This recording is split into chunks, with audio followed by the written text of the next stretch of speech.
नमस्कार, मी निकिता. तुम्ही पाहत आहात स्मार्ट पुणेकर न्यूज. स्मार्ट पुणेकर न्यूजच्या पॉडकास्टच्या आजच्या भागात आपण ज्यांना भेटणार आहोत, जे अनेक दशके हवामान बदलाविरोधातील लढ्यात अग्रभागी होते आणि ज्यांनी अनेक दशके पर्यावरण संरक्षणासाठी काम केले, असे श्री डॉक्टर राजेंद्र शेंडे सर. नमस्कार सर. नमस्कार. आजच्या पॉडकास्टच्या भागात आपलं स्वागत आहे. धन्यवाद. श्री शेंडे सर हे संयुक्त राष्ट्र पर्यावरण कार्यक्रमाचे संचालक म्हणून कार्यरत होते.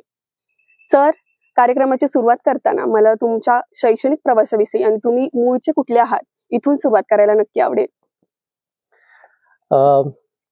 या प्रश्नाचं उत्तर देताना मला जरा मागं वळून पाहावं लागेल. पण मागं वळून पाहण्याची मला आवड आहे, पण ते माझ्या संबंधी मागे वळून बघण्याची आवड नाहीये. म्हणजे माझ्या बरोबरची जी काही लोक होती, त्या लोकांचं कर्तृत्व काय होतं, त्यांनी मागं वळून बघितलं तर त्यांना काय दिसलं असतं, याच्याबद्दल माझा जास्त विचार आहे. पण तरी सुद्धा हा जो प्रवास आहे तो निश्चितच वेगळा आहे असं मला वाटतं. कारण मला बरेच लोक म्हणतात की तुमचा प्रवास प्रेरणादायी आहे. आता नेमकी प्रेरणा काय घेतात हे त्यांना विचारलं पाहिजे. पण मुख्य म्हणजे प्रवास हा एकट्याने कधी होत नाही. तुमच्या बरोबर सहकारी असतात, साथी असतात, सोबती असतात, तुमच्या कुटुंबाची लोक असतात तुमच्या बरोबर, तुमचे मित्रपरिवार असतो, शाळेतले दोस्त असतात, शिवाय तुमचे सहकारी असतात काम करताना. या सगळ्यांच्या प्रवासाबरोबर आपला प्रवास चालू असतो. म्हणजे ते एक प्रकारची पंढरपूरची वारी असते. ते आपल्याला साथ देत असतात. अगदी बरोबर. आपल्या डेस्टिनेशन पर्यंत पोहोचण्यासाठी. त्यामुळे असं आपण ते बंगालीमध्ये गाणं आहे ना, एकला चलो रे, तर असं एकला चलो रे कोणी होत नाही. सगळे लोक असतात. त्या प्रवासाबद्दल सांगायला मला खूप आवडेल. मी मूळचा सातारा जिल्ह्याचा, रेहमतपूरचा, आणि रेहमतपूरलाच माझं शिक्षण झालं. प्राथमिक शिक्षण झालं वडूजला, खटाव तालुक्यात, सातारा जिल्ह्यामध्येच. पण मुख्य म्हणजे रेहमतपूरला जेव्हा झालं तेव्हा मी बऱ्यापैकी मला ज्ञान येत होतं, थोडं सुज्ञानी होत होतं. त्याचं कारण असं आहे की रेहमतपूर हे जे खेडेगाव किंवा टाउन म्हणतो आपण आजकाल, असं ते गाव आहे. 25,000 वस्तीचं गाव.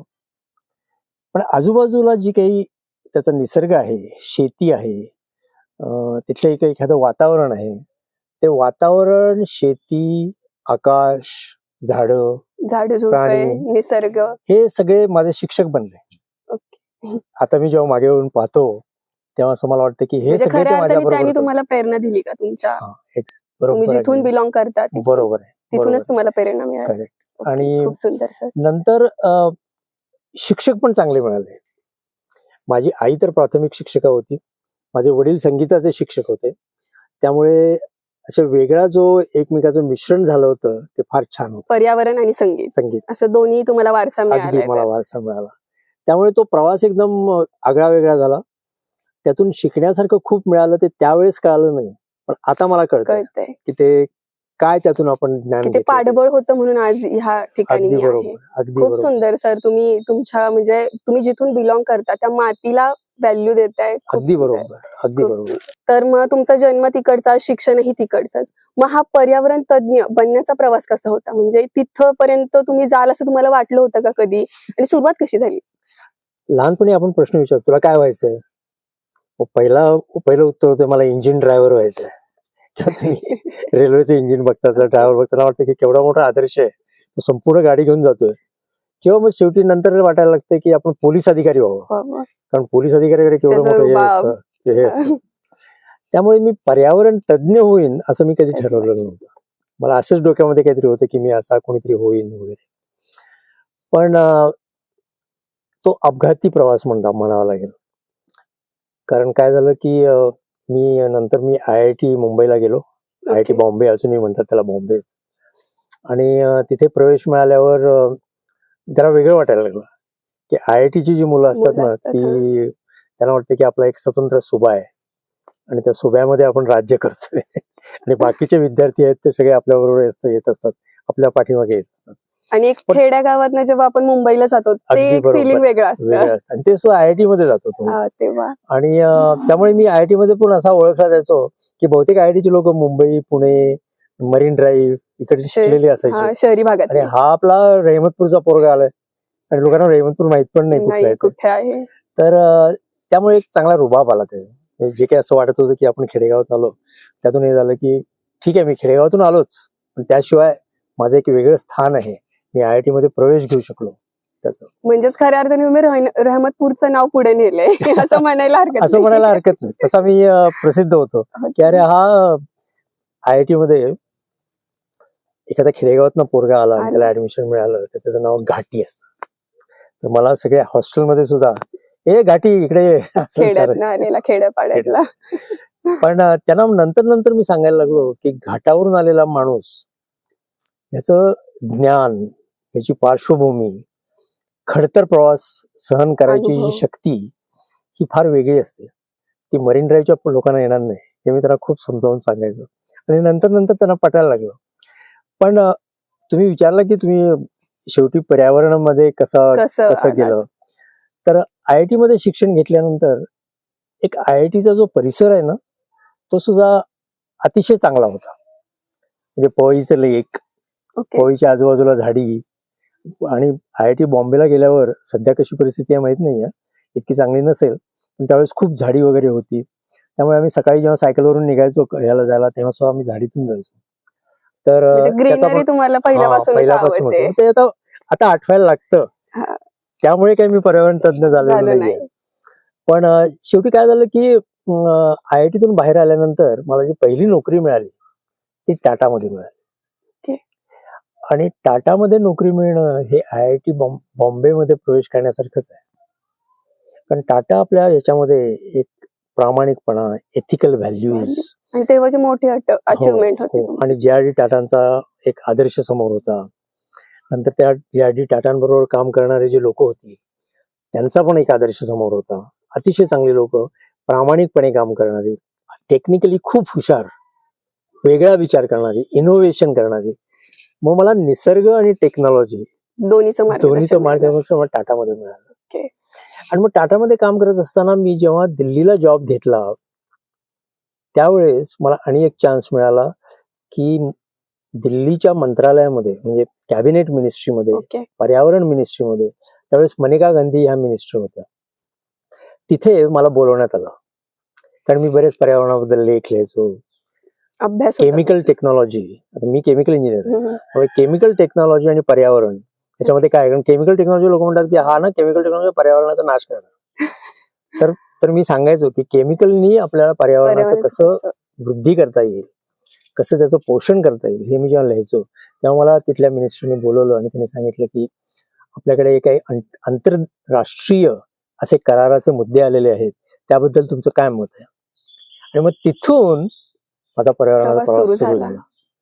आणि मग काय झालं की मी अतिशय छानपैकी अनालिसिस केलं, आणि मला वाटतं ते अनालिसिस मला करायला त्याची पार्श्वभूमी ही खेडेगावातली होती, शिवाय IIT बॉम्बे मधली होती. आणि केमिकल इंजिनियर वेगळ्या दृष्टीने पर्यावरणाकडे कसा बघू शकतो याच्याबद्दल मी लिखाण केलं. त्यामुळे मी फार छान अनालिसिस केलं. आणि जेव्हा मी तिथल्या सेक्रेटरीना दाखवलं तेव्हा सेक्रेटरी म्हणले की हे मिनिस्टरला पण कळलं पाहिजे. पण शेवटी मी मिनिस्टरला ते प्रेझेंटेशन दिलं. आणि मग मिनिस्टरला प्रेझेंटेशन दिल्यानंतर मिनिस्टर म्हणाल्या, मनेका गांधी, की आपल्याला हे आंतरराष्ट्रीय करार निगोशिएट करायचे, चर्चा करायची, वाटाघाटी करायची, तर तुम्ही चला माझ्याबरोबर. मग मी त्यांच्याबरोबर जायला लागलो. मग आंतरराष्ट्रीय पर्यावरणाबद्दल लेवलवरती तुम्ही पोहोचला, म्हणजे तिथून सुरुवात झाली तुमची. म्हणजे पर्यावरणाचे दोन भाग असतात, एक असतं स्थानिक आणि एक असतं आंतरदेशीय, आंतरराष्ट्रीय. तर वेगवेगळे प्रकार असतात त्याच्यामध्ये. आणि त्यामुळे ते काम मिळालं. आणि मग सगळे लोक म्हणाले हा पर्यावरण तज्ञ आहे, पण लोक विसरून गेले की मी केमिकल इंजिनियर. तुम्ही घराण्याच्या पार्श्वभूमीविषयी काय सांगाल? संगीत आणि पर्यावरण जर तुम्ही आता म्हणालात त्याविषयी अधिक काय सांगाल? की मला वाटतं एक प्रकारचा काय म्हणतात वेगळा एक परिणाम होत असतो तुमच्यावर, तुमच्या घराण्याचा, पण तो लगेच तुम्हाला दिसून येत नाही.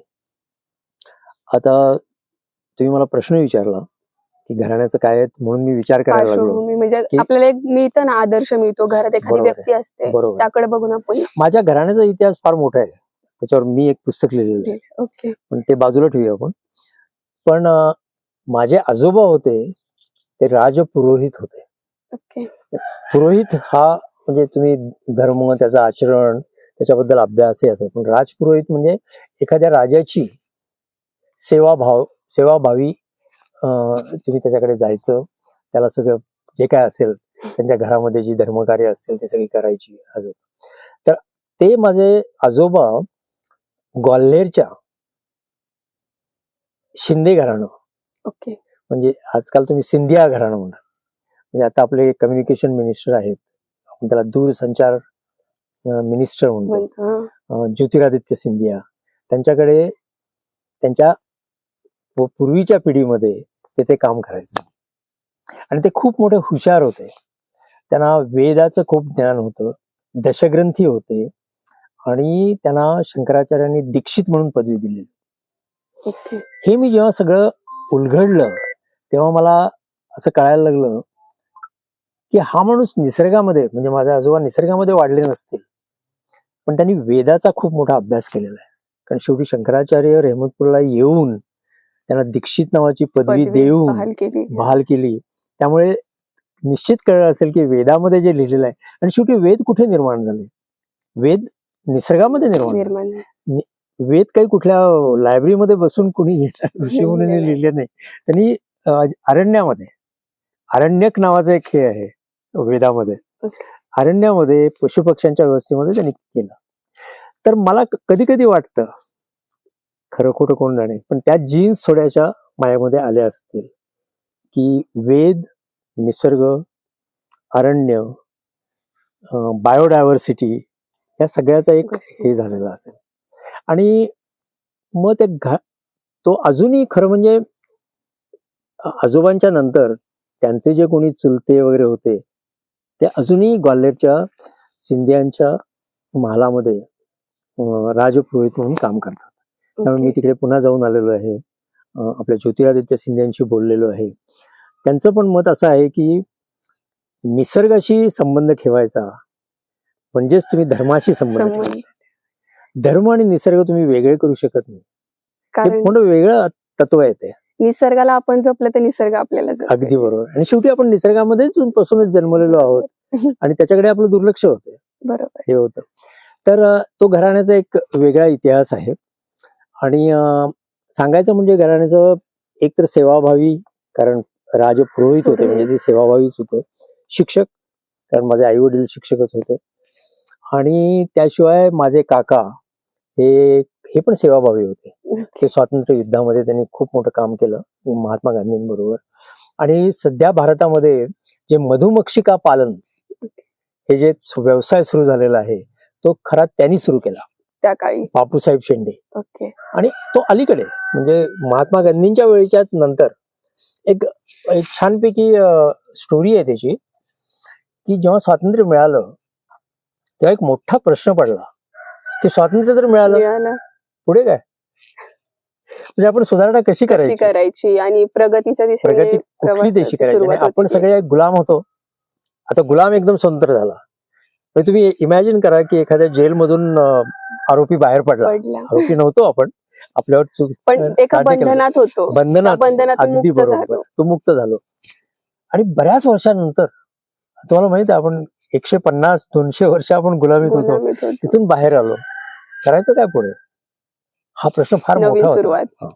तर महात्मा गांधींनी फार छान विचार मांडले होते. अजूनही आठवल्यानंतर मला वाटतं की किती तो व्यापक विचार करत होता. तो म्हणलं आपल्यामध्ये शेतकरी लोक जास्त आहेत, त्या शेतकऱ्यांना फक्त शेती करणं हे पूर्वीपारपासून माहित होतं, पण शेतीला जे दुय्यम व्यवसाय लागतात ते जर त्यांनी करायचं, जोड व्यवसाय, त्याचा त्यांनी उपयोग केला तर जगामध्ये वेगळं होईल.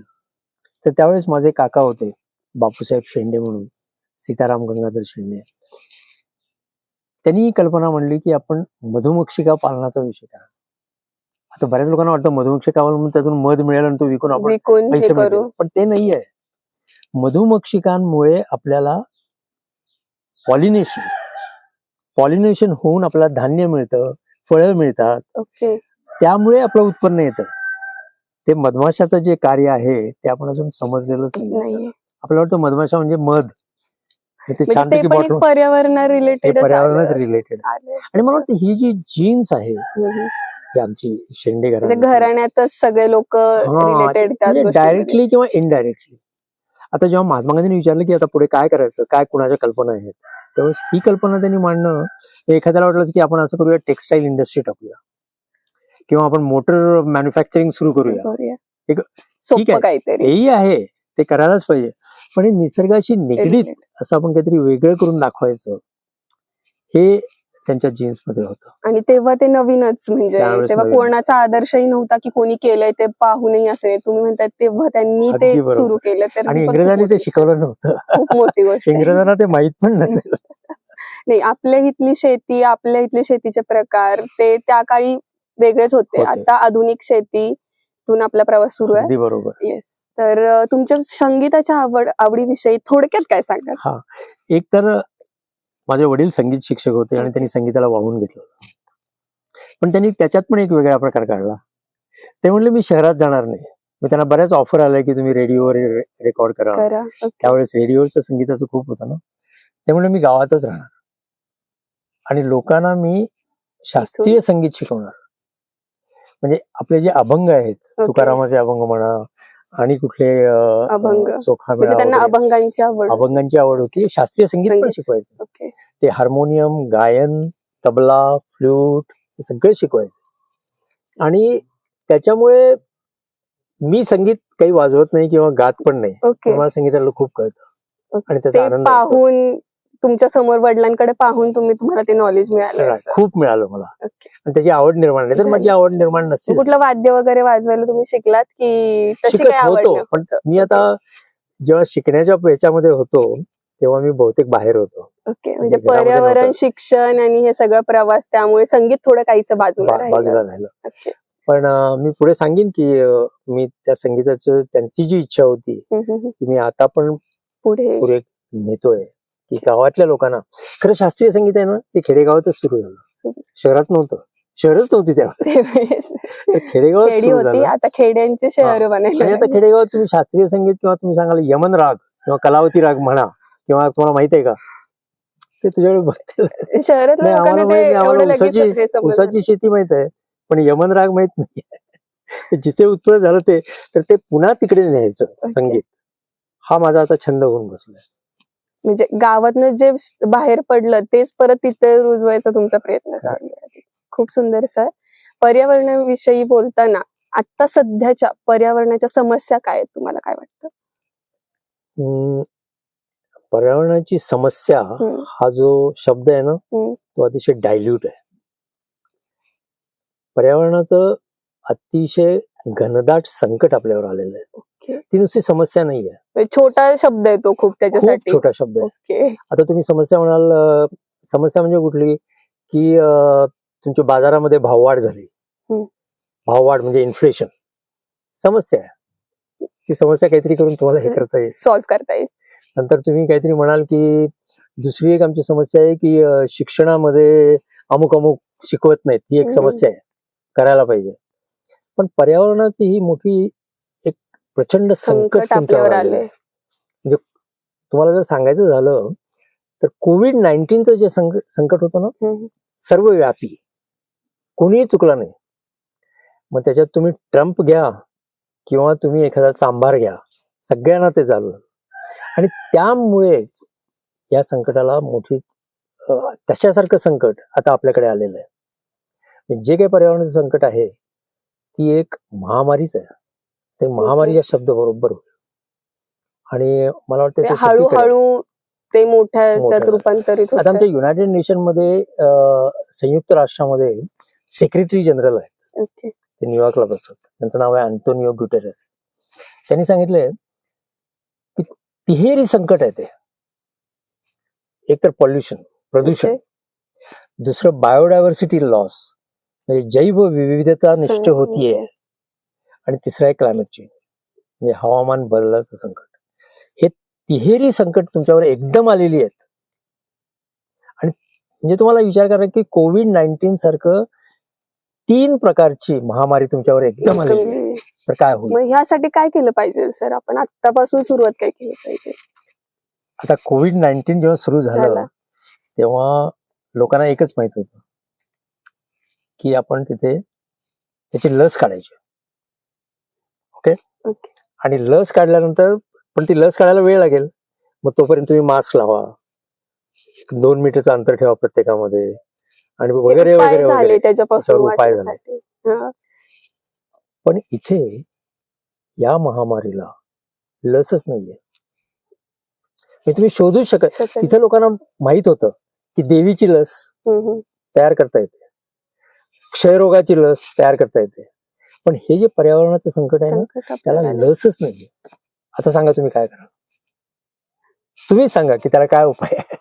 म्हणजे असं झाडे आपण अधिक लावली पाहिजेत का, किंवा काय असं, म्हणजे आता जे जेनजी जनरेशन आहे आपण म्हणतो, ती ह्या गोष्टींपासून पूर्ण म्हणजे वंचित म्हणता येईल, किंवा त्यांना ह्याचं काही म्हणजे नाही. नॉलेज जास्त नाहीये, आणि तर त्यांनी काय केलं पाहिजे? मला वाटतं काय आहे की आपण त्याचे 2 भाग करूया. ओके. करता तर येईल, खूप करता येईल. खूप वेळ झालेला आहे, डिले झालेला आहे. डिले झाले त्यामुळे बऱ्याच लोकांचं असं म्हणणं आहे की आता काही नाही, आता तुम्ही आहे ते चालू दे, महामारीमध्ये जा.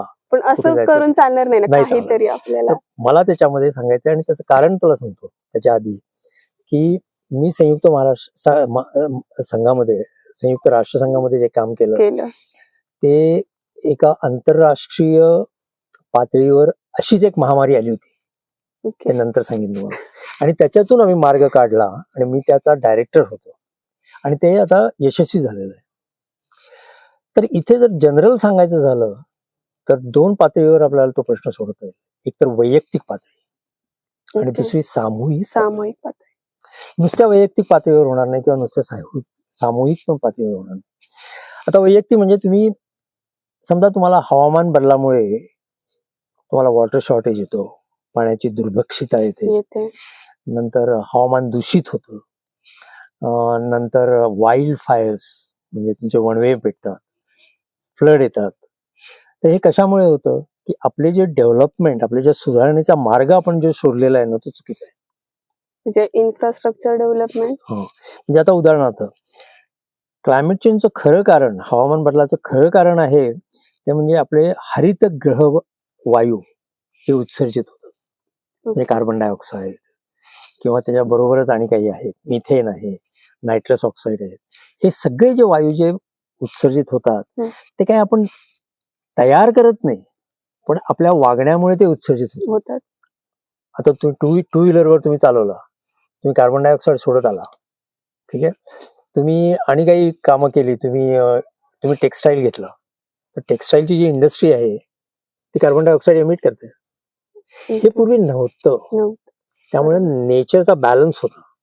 आधी खेडी होती, जंगल होती, आता जंगल नष्ट होत शहरे बनतायत, त्यामुळे काहीसा परिणाम होतोय का? अगदी होते, पण त्याचे कारण आणि इम्पॅक्ट हे सगळे एकंदर मिश्र झालेले आहेत. म्हणजे इम्पॅक्ट मुळे ते होतंय की त्याच्या कारणामुळे होते हे कळत नाहीये, पण ते एकमेकाचा संबंध आहे त्याचा. कारण काय, सुधारणा करणं हा माणसाचा धर्म आहे, पण कुठल्या मार्गाने सुधारणा करणं हे माणसाचं चॉईस आहे. तो तुम्हाला ऑप्शन घेतला पाहिजे. आता मी असं म्हणत नाही तुम्ही टू व्हीलरवर आला, तुम्ही कार्बन डायऑक्साईड केलं, मग तुम्ही बैलगाडीने या, असं नाही म्हणू शकत आहे. पण जे काही स्कूटरमध्ये तुम्ही काय वापरता, तुम्ही फॉसिल फ्युएल वापरता, ऑइल वापरता, ते मग तुम्हाला दुसरं काही वापरता येईल का? त्याच्यावरती आपण संशोधन करण्याची गरज आहे. संशोधन होत आहे, पण त्याला पॉलिसी, सरकारचा पाठिंबा हे सगळं व्हायला लाभायची गरज आहे. आणि काय आहे की आता टू व्हीलर मध्ये, तुमच्या दुचाकी सगळ्या याच्यामध्ये, किंवा 4 चाकीमध्ये, किंवा कुठल्याही ट्रान्सपोर्ट मध्ये तुम्हाला बायोफ्युएल वापरता येतं. निसर्गाने तयार केलेलं फ्युएल आहे ते आपण वापरतच नाही. तर का वापरत नाही याचा प्रश्न एक आहे की ते पूर्णपणे डेव्हलप झालेलं नाहीये. पण पूर्णपणे डेव्हलप का नाही झालं? आपण आर्टिफिशियल इंटेलिजन्स डेव्हलप करतोय, मग हे का नाही होत? कारण त्याच्यात बरेच पॉलिटिकल प्रॉब्लेम येतात. मग त्याला तितकं पाठबळ मिळत नाहीये का पुढे जाण्यासाठी? अगदी पाठबळ का मिळत नाही? पाठबळ आपण का, कसं आणि केव्हा हे प्रश्न निर्माण होत आहे. आता करत नाही तुम्ही, म्हणजे पाठबळ मिळत नाही कारण फॉसिल फ्युएल म्हणजे कोल, ऑइल आणि गॅस यांची लॉबी एवढी प्रचंड आहे की ते तुम्हाला जास्त संशोधन करून पुढे जाऊच देत नाही, कारण त्यांना त्याच्यात प्रॉफिट आहे. पण हा मुद्दा वेगळा झाला. झाला. पण तुझा पहिला प्रश्न होता की पर्यावरण सध्याची परिस्थिती काय काय आहे. आहे? सध्याची परिस्थिती अतिशय गंभीर आहे आणि वैयक्तिक स्वरूपात आणि सामूहिक स्वरूपात त्याच्याबद्दल उपाय करणं अतिशय जरूर आहे. आणि झाडं लावा ते एकदा आपले विनोबा भावे होते एक आपले संत, त्यांनी सांगितलं होतं की 2 प्रकारचे उपाय असतात. एक म्हणजे मलम लावा आणि दुसरं म्हणजे तुम्ही जे काय खाता किंवा तुम्ही जसं वागता त्याच्यात बदल करा. हे 2 उपाय आहेत. म्हणजे ते म्हणतात की तुम्ही मलमपट्टी लावता म्हणजे तुम्ही झाडं लावायची. झाडं लावून काही प्रश्न संपणार नाहीये. तुम्ही तुमच्या सुधारणाचा जो मार्ग शोधलेला आहे, जे हळूहळू आपण नेचरला डॅमेज करतोय त्यात आपण सुधारणा करायला हवी का? करायला. आता महाराष्ट्राची परिस्थिती काय आहे? म्हणजे एकंदरीत महाराष्ट्रात खूप पोल्युशन आहे आपल्या इथे, की जागतिक आणि महाराष्ट्र या दोन्ही विषयी काय सांगाल? की मला या वाटतं स्तरावरती? आपण साधारण 1990 नंतरचा महाराष्ट्र बघूया पहिल्यांदा. ओके. महाराष्ट्राबद्दल पर्यावरणाची काय स्थिती आहे हे आपल्याला कित्येक हजारो वर्ष मागे जावं लागेल. पण 1990 पासून घेऊया. महाराष्ट्रामध्ये प्रदूषण, हवेचं प्रदूषण हे साधारण 50% वाढलेलं आहे आधीपेक्षा आता. ओके. म्हणजे आता आपण इथे बसलोय या ठिकाणी कदाचित तुम्हाला सगळी हिरवी झाडं हा, वगैरे ग्रीनरी दिसतील. खूप आहे. पण तुम्ही पुण्यामध्ये गेलं की त्याला AQI म्हणतात, एअर क्वालिटी इंडेक्स. ओके. तो अनहेल्दी आहे पुण्याचा. म्हणजे AQI असतो तो 50च्या खाली असेल तर यू आर हेल्दी. म्हणजे तुम्ही रनिंगला जाऊ दिल्लीतही आता शकता. पोल्युशन वाढतंय, मुंबई दिल्ली, मग आता पुणे आणि त्यात ऍड होतंय का? ऍड होते पण कमी प्रमाणात होते, पण होते. होतंय. आता तुला उदाहरण देतो, नंबरवरच सांगतो. हे लोक म्हणतात जास्त होते कमी होते, पण नेमकं काय? तर पुण्यामध्ये एअर क्वालिटी इंडेक्स हा साधारणपणे 150च्या आसपास राहतो, 100 ते 150. ओके. तर त्याला वर्ल्ड मेटिओरॉलॉजिकल ऑर्गनायझेशन WMO त्यांनी सांगितले की दॅट इज अनहेल्दी. ओके. म्हणजे लोकांना वाटतं अरे हे काय धुवाधार नाहीये, काही चांगली हवा आहे, हवाय. असं त्याचा अर्थ नाहीये.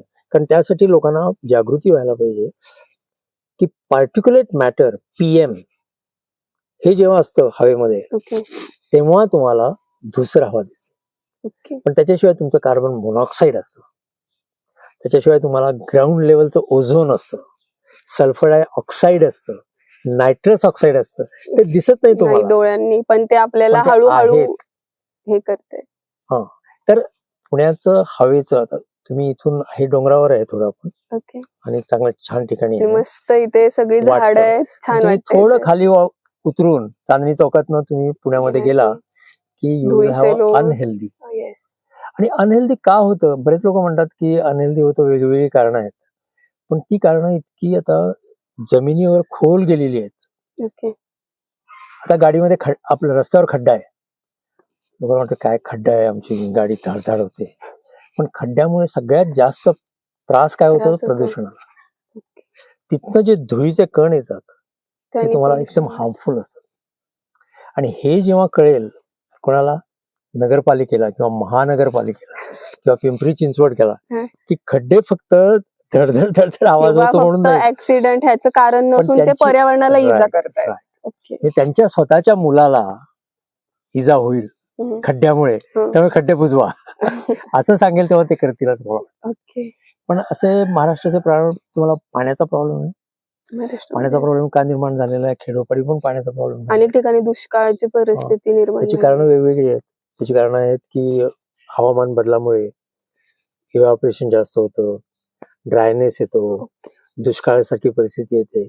पण त्याच्याशिवाय मानव निर्मित पण कारण आहे. ज्या भागात आधी पाऊस पडतो त्या भागातही आता पाऊस नाहीसा होतोय. नाहीसा म्हणजे हे झाड तोडण्याचं प्रमाण वाढलंय. आपण डेव्हलपमेंटच्या नावाने निसर्गाला इजा पोहोचवतोय का अगदी ह्यानिमित्ताने? बरोबर, अगदी बरोबर, तेच कारण होतं. आणि त्याचं मानव निर्मित कारण काय आहे की ऊसाची शेती. ओके. ऊसाच्या शेतीमध्ये पाणी इतकं प्रचंड लागतं की आपल्याला ऊसाच्या शेतीमध्ये जे बॅलन्सिंग आहे ते आपल्याला करताच येत नाही, येत नाही कारण पाण्याचा अभाव कारण पाण्याचा अभाव आहे. आणि पण काही अवकाळी काही ठिकाणी पाऊस. काय आहे की ऊसाच्या शेतीसाठी कालवे तयार केलेत. ओके. आता मी नाव नाही घेत, सातारा जिल्ह्यामध्ये पण झालेलं आहे. पण ते कालवे केल्यामुळे पाणी तुम्ही डायव्हर्ट करता ऊसाच्या शेतीसाठी साठी आणि ते अनावश्यक रीतीने ते पाणी वापरलं जातं ऊसाच्या शेतीला. आणि आपल्याला इतकी साखर लागते का? तर डायबिटीसचं पण प्रमाण वाढलं. प्रमाण वाढलंय. येस. त्यामुळे ऊसाच्या शेतीचं उत्पन्न आहे किंवा जितकी साखर तुम्ही उत्पादन करतात त्याच्यामध्ये पण बॅलन्स ठेवायला पाहिजे. ठेवायला पाहिजे. कारण मग पुढे म्हणजे हे प्रश्न फक्त पर्यावरणासाठी म्हणजे संबंधित नाही राहतात. बरोबर यातनं नवीन आजार क्रिएट होत आहेत. एक्झॅक्ट. मग महाराष्ट्रात मग एक महामारीचं संकट आहे असं म्हणायला हरकत नाही. मग तेच आपण बोलत होतो येस. की सगळंच संकट आहे ते महामारीचं आहे आणि त्याला Yep. लस नाहीये.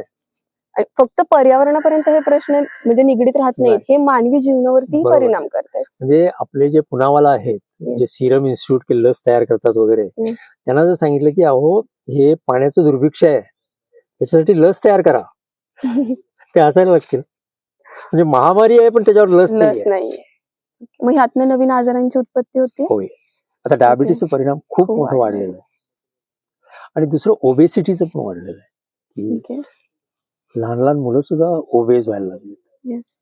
आणि त्याचे परिणाम काही परिणाम तर अजून आपल्याला नीट कळलेलेच नाही की की तुमच्या कशामुळे होतात. बुद्धीवर काय परिणाम होतील, तुम्हाला तुमच्या इनोव्हेशन आणि क्रिएटिव्हिटीला काय परिणाम होतील हे कळत नाही. आणि दुसरं महत्वाचं म्हणजे बरं झालं आपण एअर पोल्युशन बोलतोय. एअर पोल्युशन फक्त रस्त्यावर होत नाही, तुमच्या घरामध्ये पण होतं. होतंय. That is called indoor air quality. Indoor air quality ही कुणाला माहितच नाही कारण कोणीच मेजर करत नाही. ते कशाने होते आता ते होतं कारण तुम्ही स्वयंपाकाला काय वापरता त्याच्यावर किती यांनी वापरता, शिवाय तुम्ही खिडक्या बिडक्या उघडता त्यामुळे इंडोर क्वालिटी येते. शिवाय सगळ्यात महत्वाचं कारण म्हणजे तुम्ही कुठल्या प्रकारचं पेंट वापरता. ओके. त्या म्हणजे ते पेंट पण मध्ये पण pollution केमिकल हो create त्या करतात. पेंट त्या पेंटिंगमुळे जे काही त्याच्यात केमिकल वापरले ते Particles. पण येतात बाहेर. ओके. आणि हे पेंट मॅन्युफॅक्चररनी सांगायला पाहिजे की आम्ही हे मग केमिकल त्या घरात राहणाऱ्या माणसांसाठी पण ते हानिकारक आहे अगदी ना? हानिकारक आहे. आता तुम्हाला कळालं की ते Yes. महामारी का म्हणतोय मी ते. म्हणजे खूप मोठं संकट आहे हो. पण आपण ते इग्नोर करतोय अगदी. असं आणि हे राजेंद्र शेंडे बोलत नाहीये, हे सगळीकडे येते येतंय. की इंडोर एअर क्वालिटी आणि आउटडोर एअर क्वालिटी हे दोन्ही एअर पोल्युशनचे मुद्दे आहेत. यावर फक्त अभ्यास चालू आहे, अजून उपाययोजनांचा अभाव आहे. तुम्ही अभाव. पेंटिंग सिलेक्ट कुठलं करणार त्याच्यावर आहे, तुम्ही गॅस कसा वापरता त्याच्यावर आहे. आता खरंच सर खूप सोप्या पद्धतीमध्ये तुम्ही समजून सांगितलं जे संकट आपल्यावरती ओढवलंय आणि त्यासाठी काय केलं पाहिजे आणि पर्यावरणाला किती आपण इजा पोहोचवतोय. खूप सोप्या पद्धती सरांनी आपल्याला समजून सांगितलेलं आहे. अधिक सरांशी आपल्याला गप्पा मारायच्या आहेत आणि आता मी सर तुम्हाला विचारू इच्छिते की यासाठी काही ध्येय धोरणं आहेत का किंवा तुम्ही वैयक्तिक काय करताय या गोष्टींसाठी?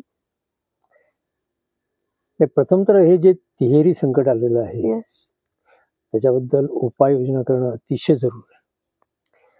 आणि तुम्ही म्हणाला त्याप्रमाणे ध्येय आणि धोरणं ही निश्चित केली पाहिजे.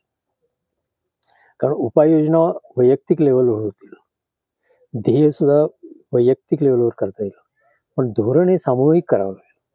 आणि सरकार त्याच्यामध्ये असेल, स्थानिक सरकार असेल किंवा मोठे देशांतर्गत सरकार असेल, त्या सगळ्यांनी मिळून त्यांची धोरणं ठरवली पाहिजे. कारण ध्येयाला पूरक असं धोरण पाहिजे. बरोबर. त्यामुळे ध्येय ऍक्सिलरेट होऊ शकतं, पटपट पुढे जाऊ शकतो. ध्येय आधी ठरवलं पाहिजे मग त्यासाठी उपाययोजना येतील. बरोबर. तर माझं असं मी याच्यावर खूप मोठा अभ्यास केलेला आहे आणि नुसता अभ्यास करून थांबलेलो नाहीये, तर त्याच्याबद्दल चळवळ पण सुरू केली आहे. ओके. आणि आता आपण माझ्या म्हणण्याप्रमाणे गेले 40 वर्ष याच्याकडे आपण बघतोय आणि ती महामारी अशी वाढत चाललेली आहे. पूर्वी इतकी आपल्याला माहित नव्हती. आपल्याला वाटेल की आपलं संकट आपण काहीतरी करू, पण आता अशा परिस्थितीत पोहोचलेलो आहे की त्याच्याबद्दल आपल्याला काहीतरी करणं जरूर आहे. साधं उदाहरण म्हणजे आपल्याला कोविड-19 मध्ये जी महामारी आली त्यावेळेस लस शोधण्यासाठी काही वेळ गेले. बरोबर. मग लस शोधल्यानंतर सुद्धा त्याच्यावर ट्रायल घ्यायला थोडा वेळ लागला. त्यामुळे असं होत गेलं आणि शेवटी टप्प्याटप्प्याने गेलं आपण गेलेलो. आता आपण त्याच्यावर उपाययोजना आतापर्यंत केली नाही, त्यामुळे टप्प्याटप्प्याने जाऊन सुद्धा उपयोग नाही, काहीतरी जोरदारपणे केलं पाहिजे. आणि मी जेव्हा संयुक्त राष्ट्र संघामध्ये काम केलं, जागतिक लेवलवर केलं आणि अतिशय यशस्वीप्रमाणे केलं आणि आपला जो ओझोनचा लेअर आहे तो वाचवला, ओके. की ज्याच्यामुळे संपूर्ण जीवसृष्टी वाचली गेली. फक्त ह्युमन्स, फक्त मानवजात नाही वाचली गेली, सगळी जीवसृष्टी वाचवली गेली. त्याच्याकडे जेव्हा मी बघतो तेव्हा मला वाटतं की देशातला जो तरुण वर्ग आहे, स्पेसिफिकली सांगायचं तर 18 ते 26 वर्ष वयाचा, ओके. त्याची जडणघडण जर नीट झाली आणि त्याच्याकडून पायलटिंग झालं, त्याच्याकडून काहीतरी रिसर्च डेव्हलपमेंट झाला, इनोव्हेशन झालं, क्रिएटिव्हिटी झाली, तर हा प्रश्न आपल्याला लगेच सोडवता सोडवता येईल. आणि 18 ते 26 म्हणजे हा 8 वर्षाचा काळ आहे. त्याच्यामध्ये फक्त आपण पायलटिंग करायचं नाही किंवा नुसते प्रयोग करायचे नाहीत, ओके. की सुरुवातीला प्रयोग करून लगेच ते उपयोगात आणायचे. आणि तरुण माणूस आजकाल तो करू शकतो. आपल्याकडे खूप उदाहरणं आहेत आणि लांबची उदाहरणं तर आहेतच. म्हणजे मार्क झुकरबर्ग ज्यांनी फेसबुक सुरू केलं त्यावेळेस त्यांनी असंच पायलटिंग केलं. त्यांनी फक्त आपल्या कॅम्पसमध्ये केलं ओके. की आपलं फेसबुक सुरू करूया करूया. प्रत्येक. नंतर तो सिटीमध्ये कम्युनिटीमध्ये केलं, नंतर सगळ्या आणि ते आता देशांमध्ये केलं. जागतिक आता तो लेवलवरती. एवढा मोठा झाला. पण तो जरी लांबचा असला तरी आपले इंडियन पण आहेत. आपला सुंदर पिचाई आहे. Yes. सुंदर पिचाई IIT मधून ग्रॅज्युएट झालेला आहे. त्यांनी संपूर्ण हे गुगल उभं केलं आणि आल्यानंतर त्यांनी कितीतरी सुधारणा केल्या. सुधारणा केली. तो आल्यानंतर पहिली सुधारणा म्हणजे भाषेची, की तो गुगल मराठी मराठीमध्ये सुरू केलं. पण त्यामुळे त्याचं जे रीच आहे ते सगळीकडे पसरलं. तर तरुणांमध्ये पोटेन्शियल आहे की त्याच्यामध्ये क्रिएटिव्हिटी आणि इनोव्हेशन अँड इम्प्लिमेंटेशन हे आणता येतं. मी तर म्हणेन, मी वापरले होते ते 3 शब्द, 3I. 3I. म्हणजे इनोव्हेशन, इन्क्लुझिव्हिटी आणि इम्प्लिमेंटेशन. ओके. इनोव्हेशन म्हणजे काहीतरी नवीन सुधारायचं, हे तरुणामध्येच असतं. हे काही वयानंतर त्याच्यात इनोव्हेशन क्रिएटिव्हिटी येत नाही. नाही. त्याच्यामध्ये काही त्याला वेगळं काहीतरी करावं असं वाटतं. ते इनोव्हेशन. इन्क्लुझिव्हिटी म्हणजे काय, तरुण जो माणूस आहे ना तो कोणाला असं टाकू देत नाही, तो मित्र जमवतो. स्टार्टअप साठी तुम्हाला एक टीम लागते. आता तुमचे सुद्धा चॅनल आहेत, त्याला एक टीम लागेल. येस. ते टीम तुम्ही इन्क्लूज करता की ह्याला घ्या त्याला घ्या. टीम इन्क्लुझिव्हिटी आहे. इम्प्लिमेंटेशन. मग त्याच्यामध्ये मेन आहेत, जेंडर बॅलन्स आहे, मेन आहेत, फिमेल आहेत. त्याच्यामध्ये कमी उत्पन्नाची लोक आहेत, जास्त उत्पन्नाची लोक आहेत, कास्ट आहे, क्रीड आहे. ते इन्क्लुझिव्हिटी होतं. आणि इम्प्लिमेंटेशन, तुम्ही नुसता अभ्यास करायचा नाहीये, ते इम्प्लिमेंटेशन करून दाखवायचं नाही. ऍक्सिलरेटेड इम्प्लिमेंटेशन करायचं. आणि मी तो भाग घेतला की ऍक्सिलरेटेड इम्प्लिमेंटेशन इज नीडेड बिकॉज महामारी तुमच्या दरवाजापर्यंत आलेली आहे आणि ते ऍक्सिलरेशन तुम्हाला आता करता येईल. तरुणांना घ्यायचं, पण विशेषतः युनिव्हर्सिटीतल्या तरुणांना घ्यायचं. वाय युनिव्हर्सिटीचे तरुण? कारण युनिव्हर्सिटीमध्ये ते शिकवतातच, बरोबर, पण तुम्हाला तिथे एक मोठा तुमचा परिवार असतो, फॅकल्टी असते, तुमचे मित्र असतात. आणि त्याशिवाय तुमचं एक मुख्य असतं, ते आपण नेहमी विसरतो, म्हणजे तुमच्याकडे कॅम्पस आहे. Campus is a living laboratory. त्यासाठी तुम्हाला वेगळी लॅबोरेटरी प्रयोगशाळा करायची जरूर नाहीये. कॅम्पस हीच प्रयोगशाळा आहे तुमची. तर तुम्हाला कार्बन न्यूट्रल, की जे क्लायमेट चेंजचं ध्येय आहे आपलं, की महामारी ही फक्त एका कारणाने तुम्हाला करता येते, ते म्हणजे तुम्ही नेट झिरो व्हा. नेट झिरो म्हणजे कार्बन डायऑक्साईड उत्सर्जित करा, पण त्यासाठी काहीतरी उपाय जास्त तुम्ही निसर्गामध्ये जसा तो शोषून घेईल त्याच्यापेक्षा जास्त करू नका. ओके. म्हणजे we are not talking making your campus not zero but net zero. Okay. म्हणजे करा, पण ते तेवढं निसर्गाने त्याचं संतुलन ठेवायला पाहिजे. अगदी बरोबर सांगितलं. आणि ते संतुलन आपण राखलं नाही. आपण जो इतिहास बघितला गेल्या, आपण फक्त पोल्युशन करत गेलो. आणि मग ते निसर्गाची ती ॲबिलिटी आहे का तेवढी शोषून घ्यायची, ते पाहिलंच नाही. आणि झाडं तोडली, डेव्हलपमेंट केली, म्हणजे कम्फर्ट साठी आपण निसर्गाला हानी पोहोचवली आणि त्याचे हे परिणाम. आता आपण जर सांगायला गेलं की तुम्ही हे सगळ्या विश्वामध्ये करा, लोकांना कळणार नाही कसं करायचं. तुम्ही कॅम्पसमध्ये करा म्हटलं लोकांना बरोबर कळेल. कारण कॅम्पसमध्ये तुम्ही हरित वायूंचं जे उत्सर्जन होतं त्याची मेजरमेंट करू शकता. तुम्ही नवीन टेक्नॉलॉजी वापरू शकता, डिजिटल टेक्नॉलॉजी करून तुम्ही बोर्ड तयार करू शकता. आता if you go on your iPhone, you can see what is the temperature now in Bhugaon. तुम्हाला मिळतं. तसंच तुम्हाला कॅम्पसमध्ये आत्ता माझं उत्सर्जन काय आहे ते तुम्हाला त्याला मिळेल. आता माझं सोलर प्लांट आहे इकडे. सोलरमुळे माझा 5 kW 10 kW टोटल प्लांट आहे. तर त्या प्लांटमध्ये सध्या माझं उत्सर्जन किती होतं हे मला आत्ता मी ह्या आयफोनवर तुला दाखवू शकतो. मग कॅम्पसमध्ये का नाही दाखवू शकत दाखवू तुम्ही? शकत. तुम्ही दाखवू शकाल. मग हे जर तुम्ही दिसलं आणि मग सांगायचं की आपण वेगवेगळे प्रयोग करून त्याचं उत्सर्जन आपण कमी करू. आणि एखादं कॅम्पसमध्ये दाखवलं तुम्ही तर लोक म्हणतात अरे याचं कॅम्पसमध्ये झालं म्हणजे कम्युनिटीमध्ये होईल, होऊ शकतं. नाही का? आणि तिथे सक्सेसफुल झालं तर ते पुढे इम्प्लिमेंट पुढे करायला कंट्रीमध्ये easy जातं. आता समजा तुम्ही MIT WPUच्या कॅम्पसमध्ये केलं आहे. बरोबर. तर बाकीचे जर कोथरूडची लोक आहेत ते म्हणतात अरे यांनी केलं आणि आपण हे करू. आपणही ते करू शकतो. आणि केल्यानंतर याच्यामध्ये आणि एक आहे की जेव्हा मी सोलर प्लांट लावला त्याच्यानंतर मला जे ह्याच्यावर येतं माझ्या आयफोनवर जो हम्म. डिजिटल त्याच्यामध्ये मी किती पैसे वाचवले त्याच्यामुळे ते पण येतं. येतं. म्हणजे सगळं सर- आपल्या हातात आहे. राईट. आता माझं आहे 5 KW प्लांट आहे त्याच्यामध्ये दर दिवशी मला 25 युनिट मिळतात इलेक्ट्रिसिटी. 25 आणि 25 50 ते मला कोणी दिले? MSEB नाही नाही दिले. दिले. MSEB मला चार्ज करणार नाही, ते मला सूर्याने दिले. ओके. मग माझे पैसे वाचवले मी. म्हणजे मी जे सांगतोय त्याच्यामुळे फक्त तुम्ही काम नाही करायचं, तुम्हाला इकॉनॉमिकली पण बेनिफिट होईल आणि इन्व्हायरमेंटली पण होईल. तुमचं आरोग्य पण सुधारेल, तुमचं मेंटल हेल्थ सुधारेल. तर तरुणांनी याच्यामध्ये भाग घेऊन युनिव्हर्सिटीज जे कॅम्पस आहेत ते कार्बन न्यूट्रल करायचे आणि पुढच्या 5 वर्षात ते दाखवून द्यायचे सगळ्यांना. ही माझी ग्लोबल मुवमेंट आहे. ओके. जशी महात्मा गांधींनी मुवमेंट केली होती, कशापासून सुरू केली? सत्याग्रह. कुठला? सॉल्ट सत्याग्रह, मिठाचा सत्याग्रह केला. आता मिठाचा सत्याग्रह आणि इंग्रजांना हाकलून द्यायचं त्याच्यामध्ये काही संबंध आहे का? काही संबंध नाही. पण लोक विचारतील अहो आपल्याला एक महामारीचं संकट आलंय तर कॅम्पसमध्ये काम करून काय मिळणार? तर हे मिळणार. पण सुरुवात कुठं? कारण काय आहे, आपण कॅपिटल म्हणलो की फक्त पैसे वाढणार बरं. की अरे हे स्टार्टअप करायचं म्हणजे आपल्याला 10 कोटी लोक लागतील, 10 कोटी रुपये लागतील. पण तुम्ही हे कधी विचार की 10 कोटी वापरून सुद्धा तुमच्याकडे ह्युमन कॅपिटल आहे का? स्किल लोक आहेत का ते काम करायला?